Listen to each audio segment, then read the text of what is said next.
Hello everyone, welcome back to our channel Billion Education where we aim to reach and teach billion population. So guys, स्वागत है आपका हमारे channel पे। Election commission के बारे में पढ़ रहे थे हम लोग। इसके पहले सुकुमार सेन कौन है, कैसे ये आईसीएस थे, फिर इन्हें इलेक्शन की बागडोर समाई गई आज़ाद भारत में। इसके बाद हमने इलेक्शन कमीशन के बारे में भी थोड़ा थोड़ा पढ़ा था। So in India Election Commission is central to the process of election. तो ये मतलब कुछ हो ना हो, जब इलेक्शन होंगे तो इलेक्शन कमीशन का नाम जरूर आएगा।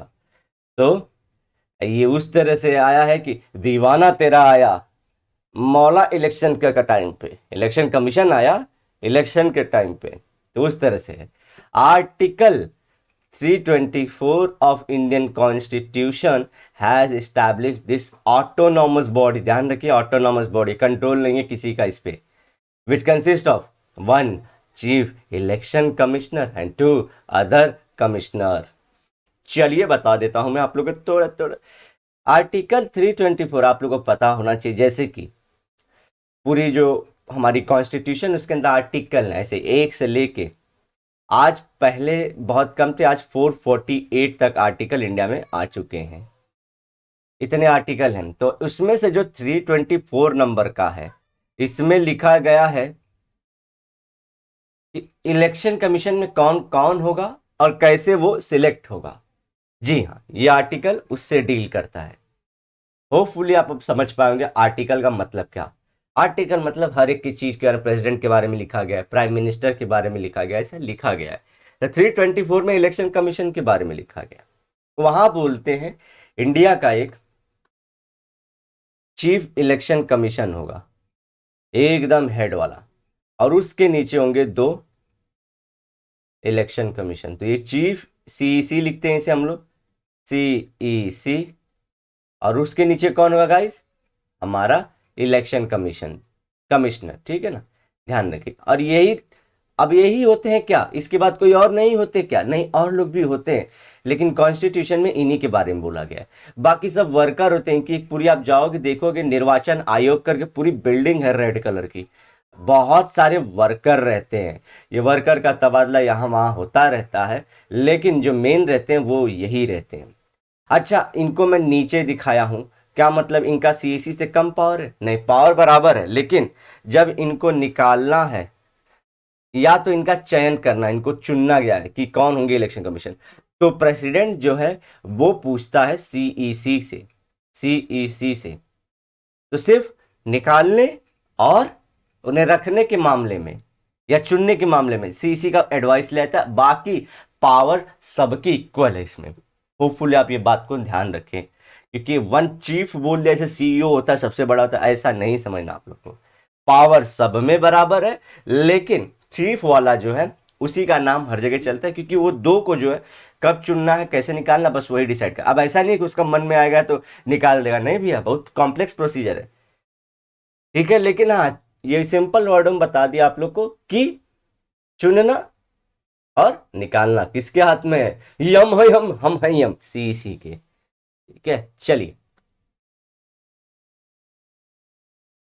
प्रेसिडेंट अपॉइंट्स, देखिए, president appoints the election commissioners. ध्यान रखना है, प्राइम मिनिस्टर का नाम मत लेना यहाँ पे। ऊपर भी मैंने प्रेसिडेंट का ही नाम लिया था। बच्चे प्राइम मिनिस्टर क्या है, टीवी पे ज्यादा आते हैं तो सोचते हैं कि वही है। ये देखिए कि जो इलेक्शन होता है पूरा का पूरा प्रेसिडेंट को जो कवर करते हैं, तो इलेक्शन कमीशन पूरा एडवाइस लेता है प्रेसिडेंट की। यही कहीं पॉइंट था हमारा, तो हमने वो पढ़ा था।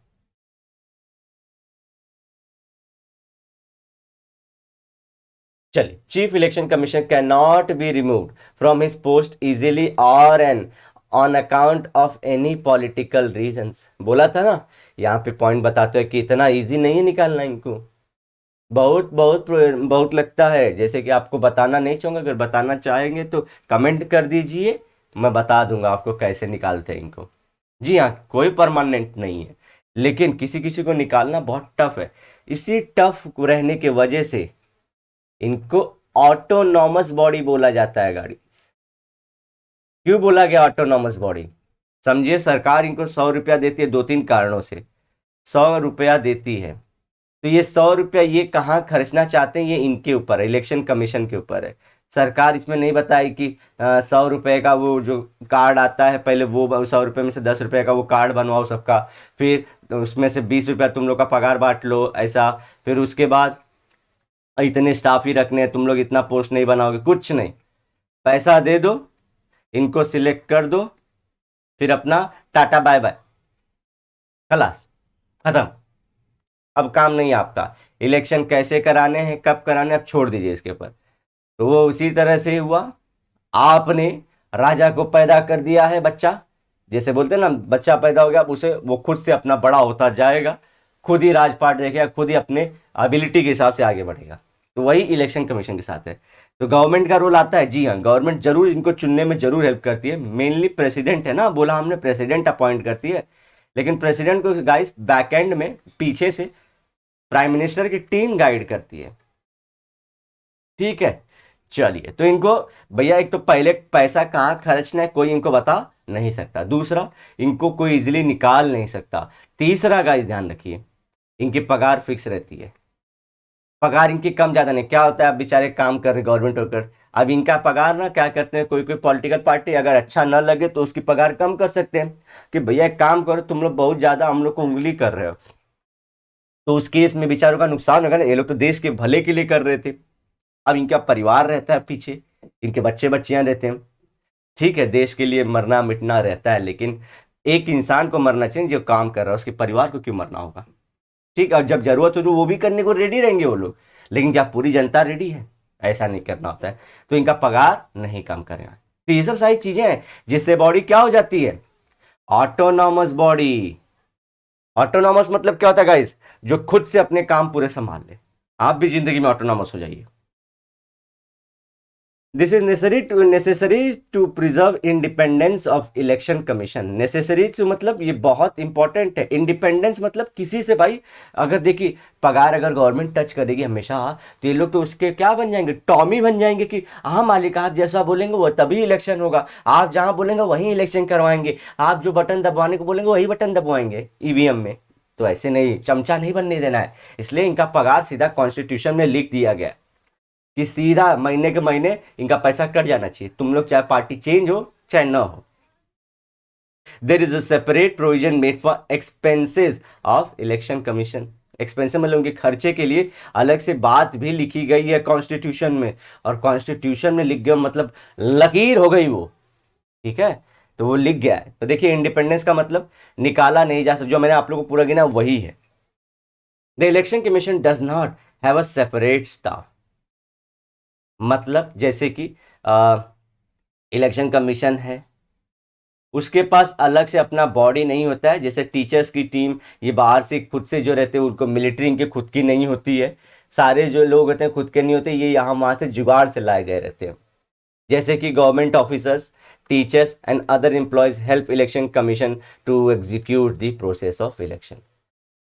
वर्किंग स्टाफ होता है जो वो काम करेगा, पर्ची उर्ची बनाएगा, लेकिन जब इलेक्शन के दिन जब वो काम पूरे करते हैं, जो ऑफिसर्स आते हैं ना, जो ड्यूटी पे रहते हैं गाइस, वो आईएएस ऑफिसर रहता है, तो आईएएस ऑफिसर को उस दिन काम पे लगाते हैं लोग, सरकार बोलती है अल्टीमेटली, लेकिन ये लोग लगाते हैं, फिर टीचर्स को काम पे ये लगाते हैं, फिर मिलिट्री को काम पे ये लोग लगाते हैं। ऐसे बहुत सारे लोगों को जब इलेक्शन के दिन ये लोग काम पे लगा लेते हैं कि भैया हेल्प करो, वरना हो नहीं पाएगा इलेक्शन, बहुत खर्चा जाएगा, अलग से स्टाफ देने गए ना तो इलेक्शन कमीशन खर्चा और बढ़ जाएगा। एक्चुअली इनको खुद का स्टाफ देना चाहिए पूरे। हम लोग आए थे ना, हम लोग को पता है ना इलेक्टोरल रिफॉर्म में, ये देखिए हमको इलेक्टोरल रिफॉर्म भी पढ़ना है इस चैप्टर के अंदर कि क्या क्या हम लोग को सुधारना है भारत में, ये सब। तो ये करने के इलेक्टोरल रिफॉर्म में सबसे बड़ी जो चीज़ आती है गाइज ना, वो आती है